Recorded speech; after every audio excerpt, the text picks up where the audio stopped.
Welcome back. It was a crime which pushed everything else off the front pages. 3 men, all known criminals, found shot dead in the Essex countryside.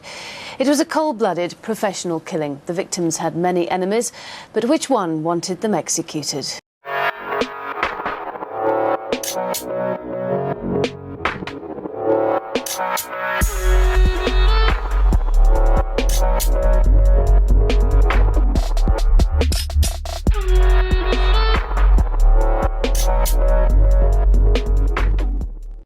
And welcome back to a new video on the Essex Boys case. As always, if you are enjoying the content, please do give the video a thumbs up. And if you're interested in the Essex Boys case, or simply true crime in general, don't forget to hit the subscribe button below.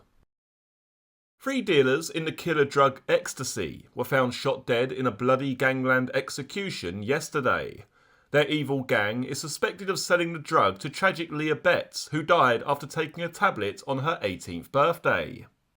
The bodies of Craig Rolfe, 26, Tony Tucker, 38, and Patrick Tate, a 37-year-old armed robber, were found in a Range Rover in a snow-covered Essex country lane. They were lured to what they thought was a drug rendezvous and cold-bloodedly murdered. Each was killed by a single shotgun blast to the back of the head. A farmer and his pal stumbled on the F-Reg Range Rover at 8 AM yesterday near the village of Rettendon, 4 miles from Leah's home in Latchington. Tucker was a close friend of boxing champion Nigel Benn and acted as his minder at big fights. Last night, the WBC super middleweight champ said, "I've known him since I came out of the army. It's very tragic." A police source said the victims, known criminals, had been involved in a major turf feud over drugs. The insider added, quote, "We've also heard reports of people who have set out to avenge Leah's death." Detective Chief Superintendent Ivan Dibley, leading the murder hunt, said, quote, "It was a horrific scene. We are not ruling out the possibility of a gangland ambush. I am satisfied that the weapon used was a shotgun. They were killed at the scene." Police believe the killer may have forced the driver of the Range Rover into a remote workhouse lane at gunpoint. Once they were away from the main road, the 3 were clinically executed. The murder may have been the work of a lone assassin with a pump-action shotgun, but detectives say there could have been 2 or more hitmen. Rival drug dealers were being quizzed last night. The victims all came from South Essex. Tate lived in Basildon and Rolfe at Grays. Tucker's home was in Fobbing. They used nightclubs and bars as their ecstasy outlets, mainly in Basildon, Chelmsford and South Woodham Ferrers. Mr. Dibley said, quote, "All 3 were known to us, and they were not on the bottom rung of the criminal ladder." Muscle man Tate staged a daring escape from a magistrate's court in December 1988. The 18-stone villain was charged with armed robbery after a knife gang held up a Happy Eater restaurant in Rettendon Essex and stole £800. 2 policemen and a WPC who tried to stop him fleeing the court in Billericay, Essex, were injured. Heavily tattooed Tate, who also faced a charge of possessing cocaine, leapt onto a 1000cc motorbike driven by a pal and escaped. Retired policeman's daughter Leah, who bought an ecstasy tablet at a disco, died 3 weeks ago after taking it at her birthday party. She collapsed and was rushed to hospital in a coma, where she spent 6 days without regaining consciousness. A total of 23 people have been arrested in connection with ecstasy dealing since her death, but police are still hunting the gang who supplied the killer tablet. The police source said, quote, "We have been inundated with calls about suppliers and pushers. Leah's death has sparked a lot of emotion."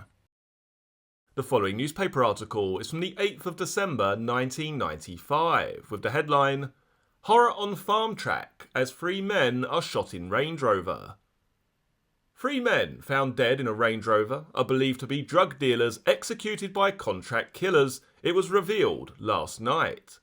Detectives think they were lured into an ambush and shot dead as they sat in the vehicle in an Essex country lane. They suspect the killings were the result of a dispute among drug dealers. All 3 men are believed to be Essex criminals, and the county's coast is among the favoured routes for drug smuggling. The trio were found slumped in their seats shortly before 8 AM yesterday in the village of Rettendon near Chelmsford by 2 men who were going to feed pheasants. All 3 victims, aged between 20 and 40, had been blasted at point-blank range in the back of the head with a shotgun. Detective Superintendent Ivan Dibley, who is leading the murder hunt, said they had yet to be formally identified but were thought to be known criminals. He said, quote, "This is not an ordinary murder by anyone's standards. It looks as if they have been enticed down there, or maybe an arrangement has been made for them to be there." He said he was unsure whether more than one person was responsible. One window on the metallic blue F-registered Range Rover had been smashed, and police believe the men were shot where they sat, 2 in the front seats and 1 in the back. Forensic experts searched for clues and a weapon under a fresh fall of snow in the undergrowth surrounding the lane, which leads off the A130 Chelmsford to Southend Road. Bricklayer Kenneth Jiggins and his friend farmer Peter Theobald stumbled on the scene as they went to feed Mr. Theobald's pheasants. Mr. Jiggins, 47, from South Woodham Ferrers, said, quote, "I got out of our car to tap on the Range Rover to ask them to move it. There was no response. I called back to Peter and said, 'There's 2 men here, they've been shot. It looks like they're dead.' There was blood on their faces and chests." Mr. Theobald, 44, who owns nearby White House Farm, noticed a third man in the back seat. He said, quote, "It was fairly obvious what had happened. It was pretty shocking. For all the world, it looked as if they were just asleep in the car. It wasn't until you looked closer that you could see that they'd been shot." The Range Rover with the body still inside was transported by truck from the scene to Broomfield Hospital mortuary in Chelmsford. Last night, the bodies were still in the car. They were being examined by Home Office pathologist Dr. Paula Lanas. The following newspaper article is from the 12th of December 1995 with the headline, "Hunt for Triple Killer Goes On." Detectives hunting the gangland killer who fired 7 shots into 3 drug barons from point-blank range have yet to make any dramatic breakthrough. Inquiries are continuing and officers are following up leads from the public following massive publicity surrounding the triple murder last week. The family and friends of the 3 drug dealers, Patrick Tate, 37, of Gordon Road, Basildon, Anthony Tucker, 38, of High Road, Fobbing, and Craig Rolfe, 26, of Calshot Avenue, Chafford 100, were laying low again yesterday. The shooting of Tate at his home in November last year while he was out of prison on weekend release is being connected to his murder 13 months later. On that occasion, his injuries were not life-threatening and he was taken to Basildon Hospital. Murder Squad detectives are also considering the possibility of a link between the Rettendon murders and October's shooting of a patient at St Andrew's Hospital Billericay by a man dressed as a clown. Detective Superintendent Ivan Dibley and his team of 30 officers are no nearer to finding a clear motive for the killings, though they are sure the deaths are connected to some form of gangland warfare.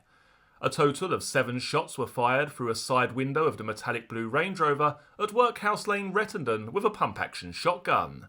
Police believe the 3 men, who had previous convictions for drug offences and armed robbery, would each have been killed by the first shot to the head. Murder Squad detectives say the response to pleas for information is disappointing. They are seeking details about the Range Rover the men were executed in on a farm track at Rettendon near Wickford. The vehicle registration is F424 NPE. The police would also like to interview anyone who had sightings of people acting suspiciously near the scene between late evening last Wednesday and 8 AM the following morning.